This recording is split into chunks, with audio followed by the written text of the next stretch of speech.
This is Paul McKenna for PT Boxing. I'm here today with Johnny Nelson. How are you, Johnny? You okay? I'm fine, thank you, mate. I love Manchester. We're here today at the press conference for High Stakes. It's next Saturday's bill. Scott Quigg, Anthony Crolla, Martin Murray, and also two really good British title fights on the bill. Should be a good night of boxing, Johnny. It will be, and you know what? There's all local interest in almost every fight, and that's why it just makes it a really busy night. It'll probably be busy to the very end because you're going to stay to see your favourite. It's a perfect bill name as well. High stakes for everybody. Scott Quigg can't afford to lose. That blows the Frampton fight out of the way. Crolla can't afford to lose because you know what, he's been through a rough past year, and so therefore you think, you know what, this is my crack to put on one championship level. If he is, we'll see on Saturday night. And of course the undercard, which top fights, there's some good fights on. Yeah. And bragging rights as well for guys. Yeah, most definitely, and obviously, as I've just mentioned, two British title fights as well. Sam Eggington and Glenn Foot, and Chris Jenkins and Tyrone Nurse. They should be two really good 50-50 fights. Yeah, without a doubt. And that's why I think Tyrone Nurse, who was a former Commonwealth champion, I don't know if he got the correct name by default boxing the British title, but I just think I like Tyrone, thinking he's a bit more of a dividend, excellent tactician when it comes to boxing. But I think that the whole night should be a busy night. Yeah, as Eddie's just mentioned briefly, Carl Froch officially announced his retirement yesterday. He'll now be working alongside you as a full Sky pundit. What do you make of that decision, Johnny? Do you think it was the right decision? Perfect decision. You can't, you know, it's a hard decision to make because once you open your mouth and said it, you go back and it's hard to go back on that. For Carl, I think he was ready. Instead of the game ready to take it from him, so it was his decision, and he went out on the high, went out on top. So therefore, what happens is when you get a lot of sportsmen, be it boxing, be it football, be it whatever, you do the sport because you love the sport, and then it becomes your living. And then eventually you do the sport because, and even though you're not as good at the sport, but your level of competition drops to what it was at the time. Yeah. So with footballers, boxers, they box like below par. You see Roy Jones doing it, you see Van der Holyfield doing it, and so when people only remember them for the back end of their career and forget about the heights of their career, Carl Froch has done the right thing.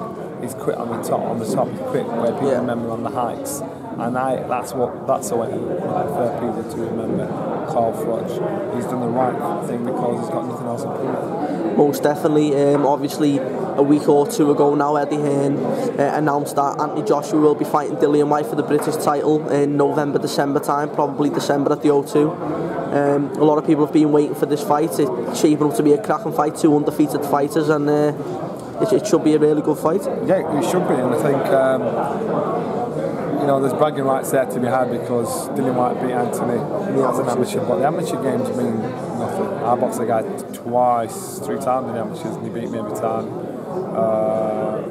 I beat him the last time. He never did anything as a pro. I boxed one guy that beat me as an amateur. I knocked him out in 2 rounds as a pro. So don't be surprised if this happens again because Anthony Joshua was relatively a raw novice when it comes to the fight game. To combat sport when it comes to that when he boxed DILLIAN Whyte, and he's matured physically, mentally, emotionally, ability wise. DILLIAN Whyte needs to remember that. I like DILLIAN. I think he's a good little fighter, a good fighter, but I just think when it comes to growth, I think Anthony Joshua's, you know, he's had a growth spurt, and it will be a lot harder for DILLIAN than he actually realises.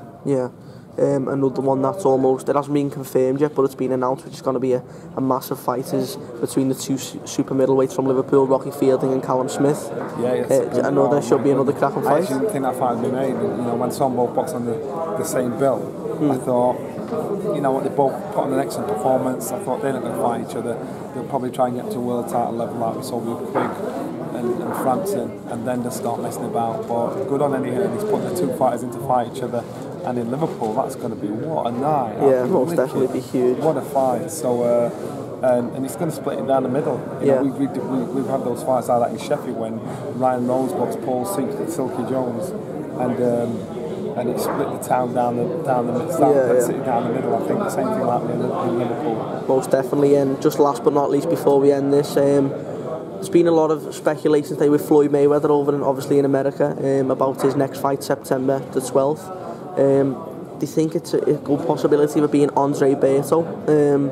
What do you personally think about that, John? Do you think I think he should take that fight? I think it would be that fight. That fight was touted the day after he boxed Pacquiao. Yeah. So that's been the plan all the while. They've just not made it official. And it's